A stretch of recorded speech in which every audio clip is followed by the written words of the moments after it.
Hello and welcome my YouTube channel ज्ञान कुंभो। मैं doctor Ashok Singh. आज का हमारा प्रकरण है हिंदी भाषा के व्याकरण के अंतर्गत तद्भव तत्सम शब्द। उक्त प्रकरण इतना महत्वपूर्ण है कि राज्य लोक सेवा आयोग की सभी परीक्षाओं, अधीनस्थ सेवा चयन आयोग की परीक्षाओं एवं समस्त बोर्डों के विभिन्न कक्षाओं में हिंदी भाषा के अंतर्गत जो प्रश्न पत्र तैयार किया जाता है उसमें तद्भव तत्सम शब्द के प्रश्नों का समावेश अवश्य होता है। मित्रों, हिंदी भाषा अपने आप में एक अनूठी भाषा है, अत्यंत सरल भाषा है और इसमें एक बहुत विशेष गुण ये है कि यह बहुत सारी भाषाओं के शब्दों को अपने में समाहित की हुई है। चाहे वो संस्कृत हो, उर्दू हो, अरबी हो, फारसी हो या भारत के विभिन्न क्षेत्रों की जो क्षेत्रीय भाषाएं हैं उनके शब्दों को भली भांति पूर्वक अपने आप में समेटे हुए है।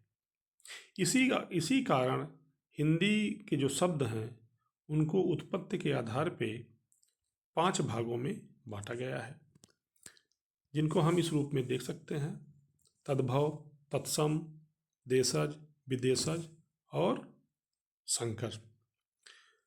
मित्रों, भाषा, हिंदी भाषा या कोई भी भाषा है उसकी सबसे छोटी इकाई या प्रथम इकाई ध्वनि होती है। श्रव्य रूप में ध्वनि होती है और वही जब लिखित रूप में हो जाता है तो वर्ण होती है। तो हम कह सकते हैं कि वर्ण जो है भाषा की सबसे छोटी इकाई है या ध्वनि भाषा की सबसे छोटी इकाई है। और जब सार्थक ध्वनियों के या वर्णों के का मेल होता है तो उससे शब्द की उत्पत्ति होती है और विभिन्न शब्दों की योग्यता, आकांक्षा और सन्निध से वाक्य की रचना होती है और वाक्यों से ही कथा की रचना होती है, कहानी की रचना होती है, काव्य की रचना होती है, गद्य की रचना होती है। तो हम चलिए देखते हैं कि उत्पत्ति के आधार पे जो 5 प्रकार के शब्द हैं उनमें से तद्भव और तत्सम शब्द ये कहाँ से आए, इनका निर्माण कैसे हुआ और इनको पहचानने की क्या तरीके हैं या कैसे हम इनको पहचान सकते हैं। सर्वप्रथम हम तद्भव शब्द देखते हैं। तद्भव शब्द जो है, तद और भव 2 शब्दों से मिलकर बना हुआ है। यहाँ पर तत् का तात्पर्य उससे और उससे का तात्पर्य संस्कृत से है। तो अर्थात जो संस्कृत के शब्दों से उत्पन्न हुए हैं वो क्या है, तद्भव है। ये बोलने में थोड़ा सरल होते हैं तत्सम शब्द के मुकाबले, क्योंकि ये संस्कृत भाषा से परंपरा से पाली प्राकृत होते हुए अभ्रंश रूप में हिंदी को तक पहुंचते हैं और इनका स्वरूप में परिवर्तन आ जाता है। जैसे कि दही शब्द दधि से और कान शब्द कृष से विकसित हुआ है। तो इसी रूप में अगर हम देखते हैं तो हिंदी के जो उपसर्ग होते हैं वो तद्भव से युक्त होते हैं, तद्भव रूप होते हैं। अगला हम देखते हैं तो हिंदी के जो क्रियाएं हैं, पढ़ना, लिखना, बोलना, हंसना, गाना, ये सभी जो है तद्भव रूप में होते हैं। अर्थात ऐसे शब्द मिले जो क्रिया के रूप में हो तो वो तद्भव शब्द हो जाएंगे। अंकों को शब्दों में लिखने पर एक को छोड़कर सभी तद्भव होते हैं। 1 2 3 4, अगर हिंदी में जो अंक हैं 1 2 3 4 5 6 7 8 जितने भी अंक हैं, इसमें एक जो है, एक तत्सम में भी लिखा जाता है, एकम एक तद्भव में भी लिखा जाता है। शेष अन्य सभी हिंदी की गिनतियां जो हैं वो तद्भव होती हैं, वो तत्सम नहीं होती हैं। इसके लिए हम एक हिंदी के संस्कृत के जो या संस्कृत से जो आए हुए तत्सम शब्द हैं गिनती के, एक हम अलग से बनाएंगे वीडियो, वो आपके लिए जो कि आपके लिए लाभकारी हो। तो इतना हम ध्यान रखें, कोई भी अंक से संबंधित शब्द है तो एक को छोड़कर अन्य सभी हिंदी में जो होंगे वो तत्सम होगा और संस्कृत में तद्भव होगा और संस्कृत में जो होगा वो तत्सम होगा। अगला हम देखते हैं, चंद्र बिंदु अर्थात अनुनासिक मुख्य रूप से तद्भव शब्द पाया जाता है। कहीं कहीं तत्सम में अपवाद स्वरूप पाया जाता है, नहीं तो चंद्र बिंदु जो होता है वो मुख्य रूप से तद्भव में पाया जाता है। जैसे गांव है, चांद है, हंसना है, लंगड़ा है, अन्य बहुत सारे, आँख है, ये सारे तद्भव में पाए जाते हैं। इससे अगर चंद्रबिंदु लगा तो आप श्योर हो जाइएगा कि ये तद्भव शब्द है, और इसका जो तत्सम होगा उसमें चंद्रबिंदु नहीं लगा होगा। अगला देखते हैं, अड़ा के स्थान पे न और छ के स्थान पे, छतरी वाला छ के स्थान पे ख या छाता वाला छ आता है, और छोटा सा आएगा, ता आएगा, बा आएगा, रा, ये सारे वर्ण जो हैं वो तद्भव शब्द में पाए जाते हैं। तत्सम शब्द में अपवाद स्वरूप ही आएंगे, मुख्य रूप से तद्भव में आएंगे। तो इससे हम पहचान सकते हैं कि तद्भव शब्द है कि नहीं है।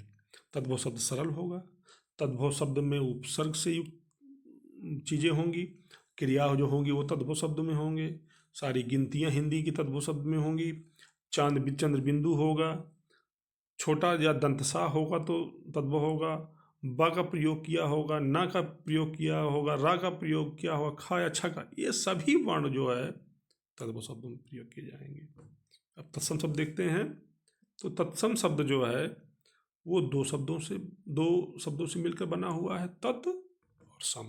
तत् का तात्पर्य है यहाँ पे उसके, और सम का तात्पर्य है समान, अर्थात उसके समान। किसके समान? संस्कृत के समान, या फिर ये कहें कि संस्कृत का रूप ही, संस्कृत से सीधे जो वर्ण, जो शब्द ले लिए गए हैं हिंदी में, वो क्या है? तत्सम शब्द है। इसकी व्याख्या देखते हैं।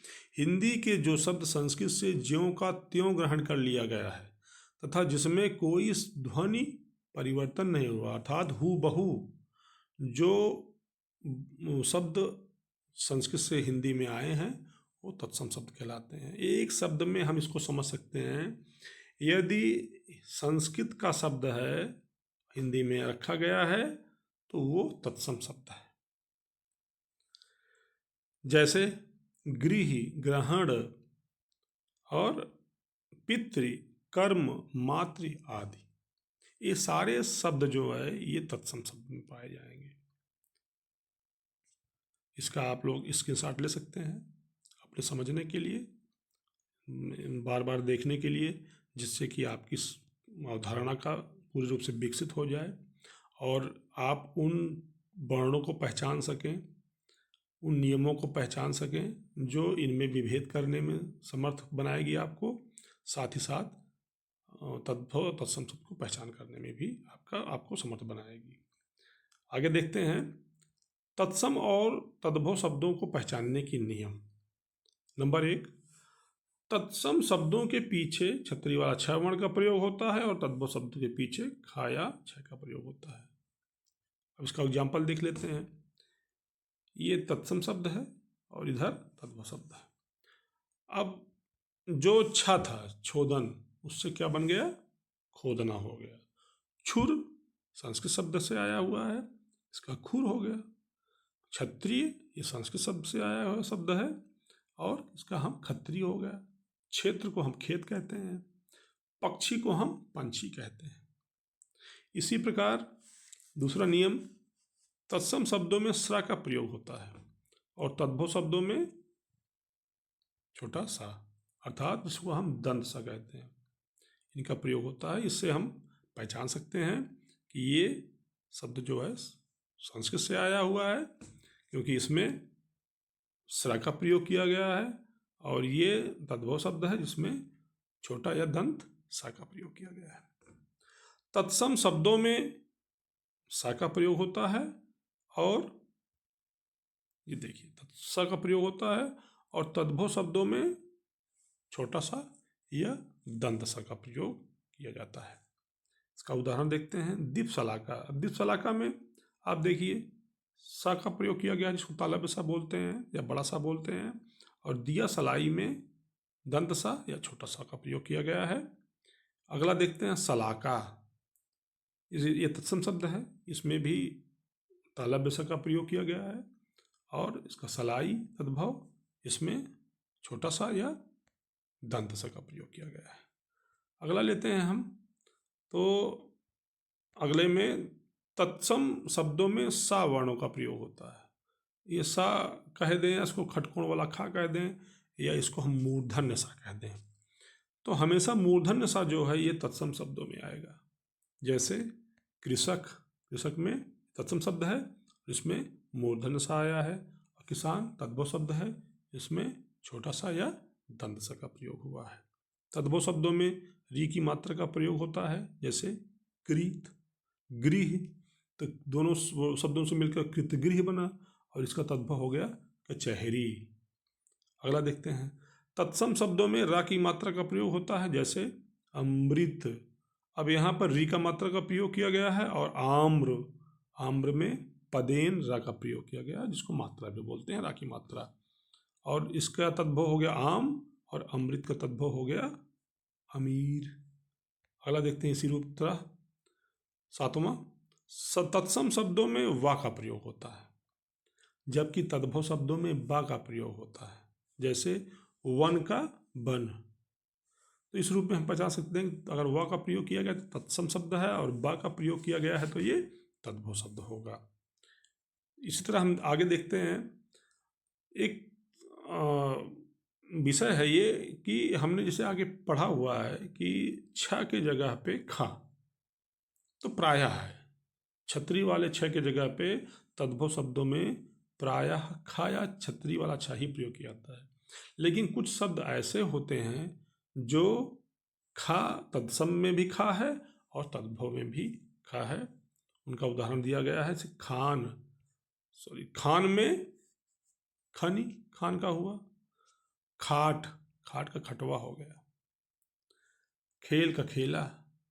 और इसी प्रकार खुजली का खर्जू। अब यहाँ पर रेफ हो गया है तो तत्सम है ही, ये आप पकड़ लेंगे तुरंत।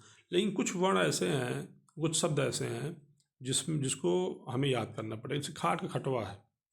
अब इसमें इस रूप में देख सकते हैं कि आधा टा है, तो इससे भी हम पकड़ सकते हैं कि ये तत्सम गृह है। अब खंडगृह है, खंडहर है, उसमें खंडगृह है, तो इसमें री का मात्रा हो गया गृह में, तो ये क्या हो गया, तत्सम शब्द हो गया।